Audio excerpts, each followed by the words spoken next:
Assalamualaikum warahmatullahi wabarakatuh. Saya Hana Salsabila Putri, NIM 2011211053 dari kelas A1 Fakultas Kesehatan Masyarakat Universitas Andalas. Pada kesempatan kali ini, saya akan menyampaikan tentang permasalahan kesehatan reproduksi, yaitu HIV/AIDS, kepada salah satu anggota keluarga saya. Jadi yang akan kakak sampaikan kali ini yaitu pertama, definisi HIV/AIDS, kedua, penyebab dan penularan HIV/AIDS, ketiga, tingkatan klinis HIV/AIDS, keempat, gejala dan dampaknya, kelima, pencegahan dan pengobatan, keenam, stigma masyarakat, ketujuh, kasus HIV/AIDS di Indonesia, dan yang terakhir yaitu peran keluarga, pemerintah, dan tenaga kesehatan masyarakat. Apa itu HIV/AIDS?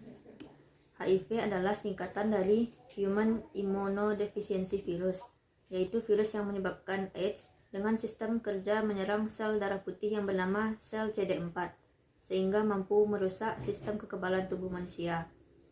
Sedangkan AIDS adalah kumpulan gejala penyakit yang disebabkan oleh virus HIV, yang ditandai dengan gejala menurunnya sistem kekebalan tubuh. Berdasarkan studi, sekitar 1 dari 10 orang yang tertular virus ini akan berakhir dengan menderita AIDS, karena masa antara infeksi dengan munculnya gejala memakan waktu beberapa tahun.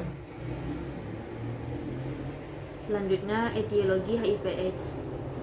Virus HIV merupakan virus sitopatik yang diklasifikasikan dalam famili Retrophididae, subfamili Lentiviridae, genus Lentivirus. Berdasarkan strukturnya, virus HIV ini termasuk famili retrovirus yang merupakan kelompok virus RNA. Virus ini terdiri dari 2 grup, yaitu HIV1 dan HIV2. Di antara kedua grup tersebut, yang paling banyak menimbulkan kelainan dan lebih ganas di seluruh dunia adalah grup HIV1. Selanjutnya, penularan HIV/AIDS. Terdapat 4 cara penularan HIV/AIDS. Yang pertama, penularan secara seksual. Yang kedua, penularan melalui pemakaian jarum suntik secara bergantian. Yang ketiga, penularan dari ibu ke anak.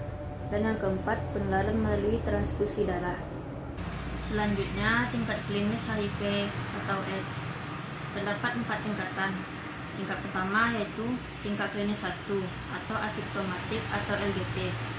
Pasien belum mempunyai keluhan dan tetap dapat melakukan aktivitas. Tingkat yang kedua yaitu tingkat klinis 2 atau tingkat dini. Pasien sudah menunjukkan gejala tetapi aktivitasnya tetap normal. Yang ketiga, tingkat klinis 3 atau menengah.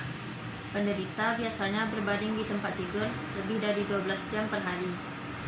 Dan tingkat yang keempat yaitu tingkat klinis 4 atau tingkat lanjut. Gangguan kognitif atau disfungsi motorik yang mengganggu aktivitas progresif setelah beberapa minggu atau bulan tanpa ditemukan penyebab selain HIV. Selanjutnya, gejala HIV atau AIDS. Yang pertama, kelelahan yang sangat. Kedua, demam tanpa sebab jelas. Tiga, hilangnya berat badan lebih dari 5 kg dalam waktu kurang dari 2 bulan. Pembengkakan kelenjar, terutama di leher atau ketiak. Sariawan atau luka bernanah di mulut atau tenggorokan. Diare terus-menerus. Nafas menjadi tidak stabil. Serta bisul atau jerawat berwarna merah muda atau ungu yang timbul. Dampak HIV/AIDS. Pertama, timbulnya kecemasan, depresi, merasa terisolasi dan berkurangnya dukungan sosial, merasa takut bila ada orang yang mengetahui penyakit yang dideritanya, merasa khawatir dengan biaya perawatan, kehilangan pekerjaan, pengaturan hidup selanjutnya, dan transportasi. Merasa malu dengan adanya stigma sebagai penderita AIDS, serta penangkalan riwayat hidup penggunaan obat-obatan terlarang. Pencegahan terhadap penyakit HIV/AIDS ini dapat dilakukan melalui 3 cara. Pertama, pencegahan penularan melalui hubungan seksual. Dilakukan dengan abstinensia atau tidak melakukan hubungan seksual, setia kepada pasangan, mengobati pasangan seksual, menemukan dan mengobati secara cepat kasus IMS. Cara yang kedua yaitu pencegahan penularan melalui darah dan cairan tubuh. Dapat dilakukan dengan menggunakan jarum suntik yang steril, serta petugas kesehatan menerapkan kewaspadaan standar untuk menghindari kontak dengan darah dan cairan tubuh pasien HIV pada bagian tubuh yang ada luka. Yang ketiga, pencegahan penularan dari ibu kepada janin dilakukan dengan menawarkan tes IMS dan HIV kepada ibu hamil yang memeriksakan kehamilannya, serta pemberian obat ARV kepada ibu hamil dengan HIV. Pengobatan terhadap penyakit HIV ini dapat dilakukan dengan pemberian obat antiretroviral atau ARV. Antiretroviral adalah suatu obat yang dapat digunakan untuk mencegah reproduksi retrovirus, yaitu virus yang terdapat pada HIV. Obat ini digunakan untuk memblokir atau menghambat proses reproduksi virus, membantu mempertahankan jumlah minimal virus di dalam tubuh, dan memperlambat kerusakan sistem kekebalan, sehingga orang yang terinfeksi HIV dapat merasa lebih baik atau nyaman dalam menjalani hidup normal. Selain itu, juga perlu menjaga pola hidup yang bersih dan sehat. Stigma masyarakat terhadap penderita HIV atau AIDS. Perlakuan masyarakat dengan memberikan stigma atau cap buruk maupun diskriminasi dipengaruhi oleh beberapa faktor. Pertama, ketidaktahuan tentang informasi yang benar dan baik tentang HIV atau AIDS, berkembangnya mitos-mitos HIV di masyarakat, adanya ketakutan yang irasional akan tertular HIV atau AIDS, serta HIV sering dikaitkan dengan isu-isu moral. Hal ini menghambat upaya pencegahan, perawatan, dan pengobatan, sehingga meningkatkan dampak epidemi bagi individu, keluarga, masyarakat, dan bangsa. Kasus HIV atau AIDS di Indonesia.